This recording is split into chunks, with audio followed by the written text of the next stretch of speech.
Io mi occupo di azienda, sì, ho un'azienda agricola lasciata da mio papà ancora, e a metà anni 90 ho cominciato con l'agricoltura conservativa.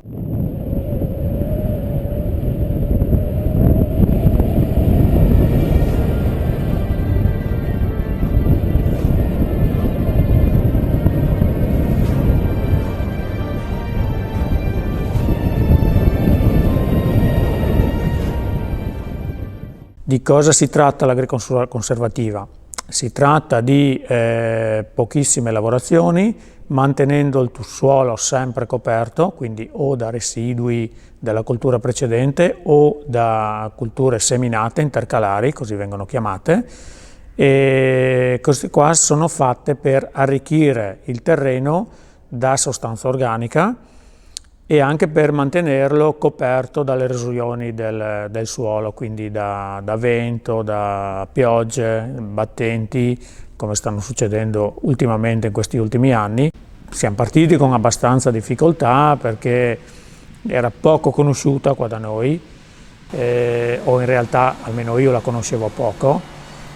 Questa mia idea e voglia di fare agricoltura conservativa è derivata da mio papà, che diciamo lui ha fatto l'emigrante in Australia e già dagli fine anni 50 e anni 60 là la praticavano già, un po' per necessità, perché là veramente l'erosione e la pochissima pioggia con tanto vento facevano, diciamo, muovevano tutta la parte buona del terreno, che sono le particelle fini. E quindi lì mi ha incuriosito un po' la cosa e sono stato facilitato sotto questo aspetto. E come dicevo, da metà degli anni 90 abbiamo cominciato questo tipo di agricoltura, con degli alti e dei bassi rispetto alle annate in cui ci sono annate meno buone o annate più buone. Dopo 25 anni posso dire che insomma qualcosa sui terreni abbiamo migliorato, sicuramente la sostanza organica, sicuramente anche a livelli di batteri e di tutto quello che ci vive nel sottosuolo, quindi anche dei vermi, di tutta la vita sotterranea, e anche con delle ottime produzioni ultimamente, devo dire. Anche se quest'anno, diciamo, l'annata è stata molto piovosa in primavera, ecco, l'agricoltura conservativa diciamo, non ama molta pioggia in primavera. Questo perché essendo il terreno non lavorato è sempre coperto, quindi ha un qualche grado in meno rispetto al terreno nudo in primavera. Poi di questo si avvantaggia durante l'estate invece, perché il terreno non evapora, è sempre all'ombra, quindi a meno gradi, meno temperatura. L'agricoltura conservativa necessita un po' di attrezzatura un po' particolari, ma neanche tanto. Un po' di occhio di riguardo sul non calpestamento, quindi anche la bassa pressione, larga sezione delle gomme, ci va tutto. Poi anche la gestione dei residui in superficie, quindi sporcarle di terra per riuscire a far sì che tutti i microrganismi aggrediscano questa sostanza organica, quindi viene decomposta e fa sì che fa poi diciamo humus per il terreno. Visto che ultimamente allevamenti ce ne sono pochissimi e quindi di sostanza organica non se ne apporta proprio sui terreni, e abbiamo visto negli ultimi 30-40 anni un impoverimento su questo. Quindi i terreni stanno diventando sempre più sterili ultimamente, e lo dimostra il fatto anche su erosioni che ne abbiamo sempre più spesso, cioè qua siamo in pianura e abbiamo erosioni da paura, figuriamoci in montagna, o in collina, non in montagna, in collina. Quindi questo è perché ce n'è sempre meno sostanza organica. Poi anche diciamo, i cambiamenti climatici hanno fatto il suo, perché le piogge, però tutto un susseguirsi di cose, l'aumento di temperatura e tutto è dovuto a inquinamenti, a tutte queste cose, ma anche dalla parte del terreno ne facciamo abbastanza di inquinamento. Anche il solo rivoltamento di un ettaro di terreno fa lo stesso inquinamento di una macchina che fa 100.000 km all'anno su CO2, quindi non è cosa da poco. Poi da questa, diciamo, così voglia di fare, iniziato a fare questa agricoltura conservativa, è nato un progetto dalla regione, progetto regionale, si chiamava Multifarm, e ha fatto 3 anni e sulla sostanza organica dei terreni e tutte queste cose. Da questo ho fatto seguito poi il progetto Life Help Soil, che è un progetto europeo, sempre sulla stessa, diciamo, linea d'onda. E poi su questi 2 progetti sono stati fatti anche i nuovi PSR, piani di sviluppo regionale.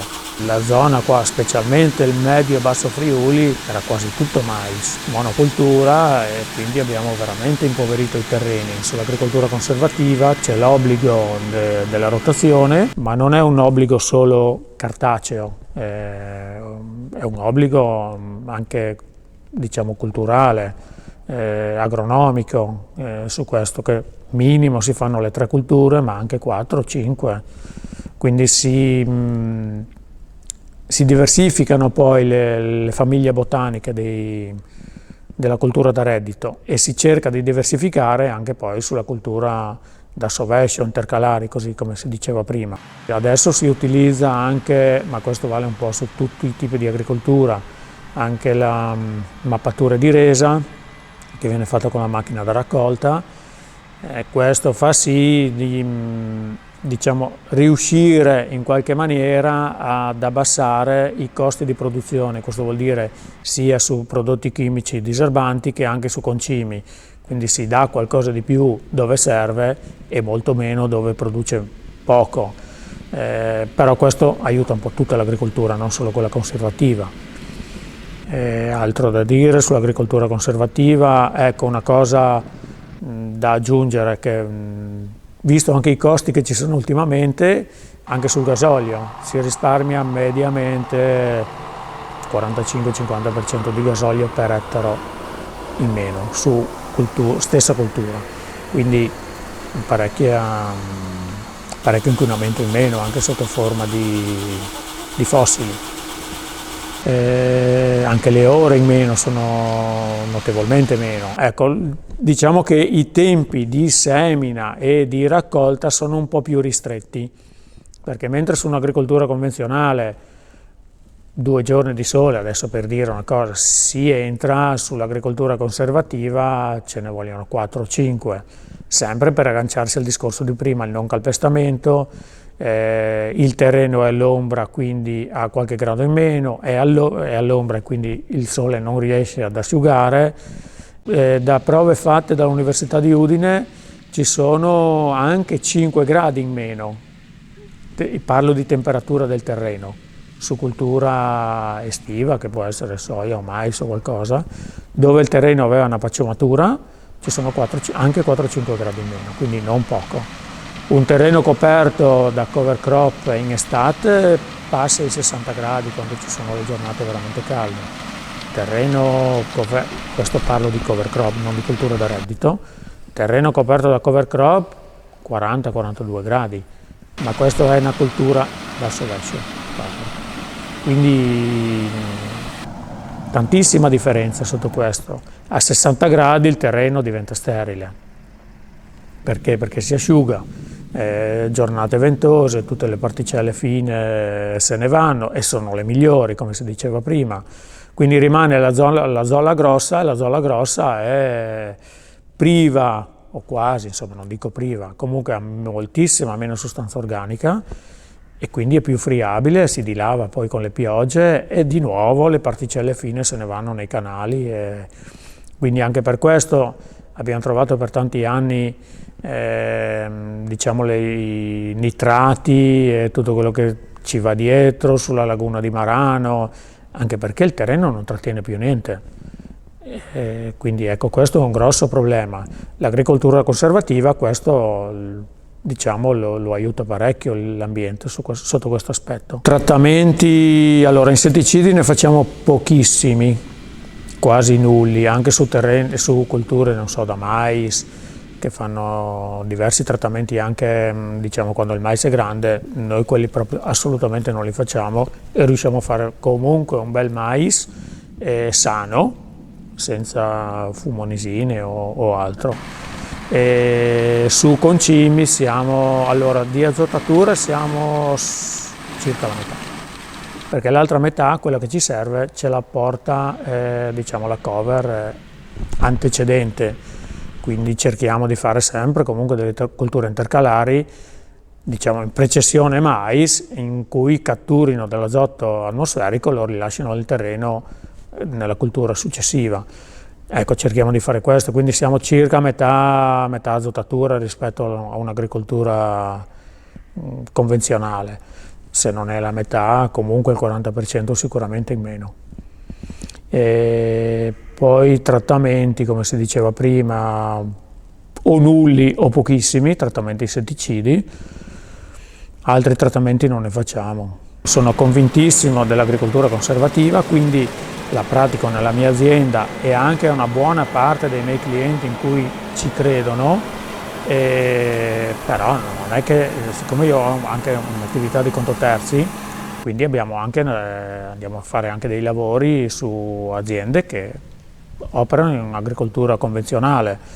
Ecco, anche questo mi dà diciamo, la possibilità di vedere poi anche i risultati, quindi so quanto spengono, quanto concime fanno, quanti trattamenti, poi facendo anche la raccolta, questo diciamo è un bel dato che posso confrontare io a casa mia senza chiedere poi altri colleghi, altre cose, quindi una bella cosa. Comunque una buona parte di conto terzi fa anche agricoltura convenzionale, quindi niente da recriminare, insomma. Ecco, una cosa da dire sull'agricoltura convenzionale, che mentre tanti anni fa, avendo avuto comunque monosuccessione, come dicevo prima qua su mais, i terreni si sono impoveriti. Quegli anni là andava tutto bene, perché? Perché non c'era altro e si conosceva pochissimo. Adesso ci sono altre conoscenze, c'è la nuova PAC che ci sta indirizzando al mantenimento dell'ambiente, quindi anche l'agricoltura convenzionale probabilmente si abbandonerà un po' alla volta.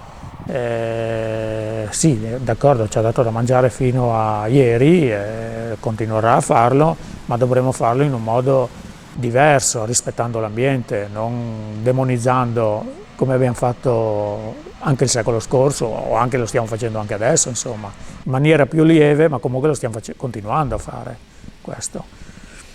Quindi sì, anche per questo io ci credo tantissimo all'agricoltura conservativa, perché, come dicevo prima, i risultati si vedono, anche da prove dell'università fatte su sostanza organica. Non è che aumenta, cioè perderla si perde in un attimo, e recuperarla ci vogliono tantissimi anni per recuperarla, ma tanti anni veramente. Poi, come si diceva prima, anche su livelli di trattamenti e di tutto quello che ci diserbi, viene tutto scritto, adesso si chiamano registri di campagna, sia in agricoltura conservativa che in agricoltura convenzionale, quindi viene tutto registrato.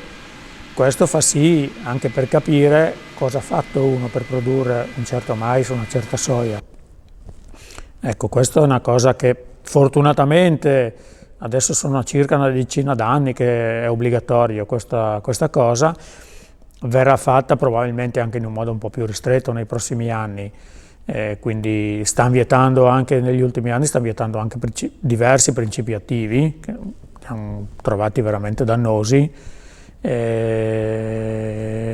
Ecco, un'agricoltura conservativa, stiamo facendo adesso delle prove, ma queste sono a livello di prove con la Regione Friuli Venezia Giulia e anche tramite l'ERSA,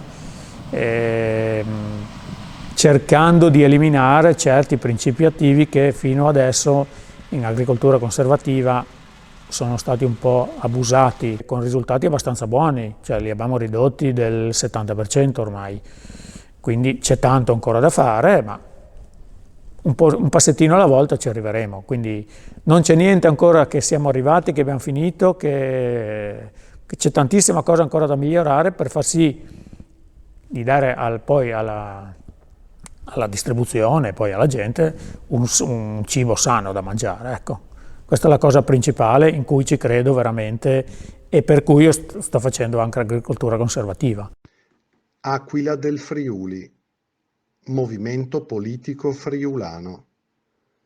Hai mai considerato che potresti proprio fare un regalo alle aquile? Il movimento si sta allargando e ha bisogno anche di te.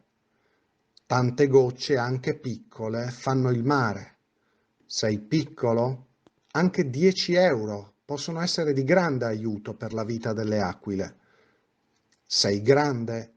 Per legge la tua donazione deve essere inferiore a 500 euro. Vuoi tesserarti? La tua quota per il 2022 non è aumentata, resta sempre di 20 euro. Solo a fini di adesione al movimento devi anche compilare il modulo per aggiungerti. Per info e modulistica privacy manda una mail a coordinatore@aquiladelfriuli.org. Per i tuoi versamenti, compilando bene la causale, usa questo IBAN: IT 86 P 054 84 65 01 0 CC 05 01 000 383. Grazie per questo tuo metterti a servizio del Friuli. Aquila del Friuli, il partito del Friuli.